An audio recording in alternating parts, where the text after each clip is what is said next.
ఈ కార్పొరేట్‌లో పనిచేసే వాళ్ళకి ప్రతి కార్పొరేట్‌లో పనిచేసే వాళ్ళకి ఇయర్‌లీ ఒకసారి యాన్యువల్ హెల్త్ చెక్ అని అవుతుంది. మనమేమనుకుంటామంటే, యాన్యువల్ హెల్త్ చెక్ చేసేస్తున్నాడు. బయటైతే ఒక 5,000 అవుతుంది. మా కంపెనీలోనే చేసేస్తున్నారు యాన్యువల్ హెల్త్ చెక్స్ అని మనం అనుకుంటాం. అబ్బా! కంపెనీ వాడు మన హెల్త్‌కి ఎంత ఇంపార్టెన్స్ ఇస్తున్నాడో అని మనం ఫీల్ అవుతాం.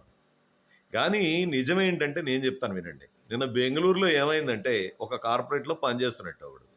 వాడికి మొత్తం హెల్త్ చెక్ తీసిన తర్వాత రిపోర్ట్ వచ్చిందిట. వాడికి క్యాన్సర్ ఉందని చెప్పిందిట.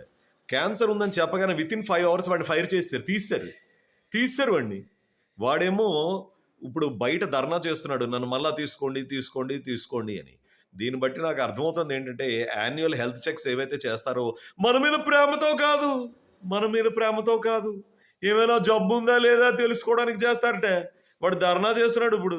నన్ను తీసుకోండి అని. అది హైకోర్టుకి వెళ్ళింది ఇప్పుడు. కర్ణాటక హైకోర్టుకి. సో యాన్యువల్ హెల్త్ చెక్ చేసేటప్పుడు మీరేం పొంగిపోకండి. అవకాశం ఉంటే ఆబ్సెంట్ అయిపోండి.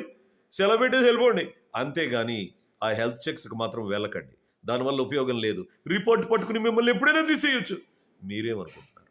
కామెంట్ చేయండి. మీకు అలా జరిగిందా?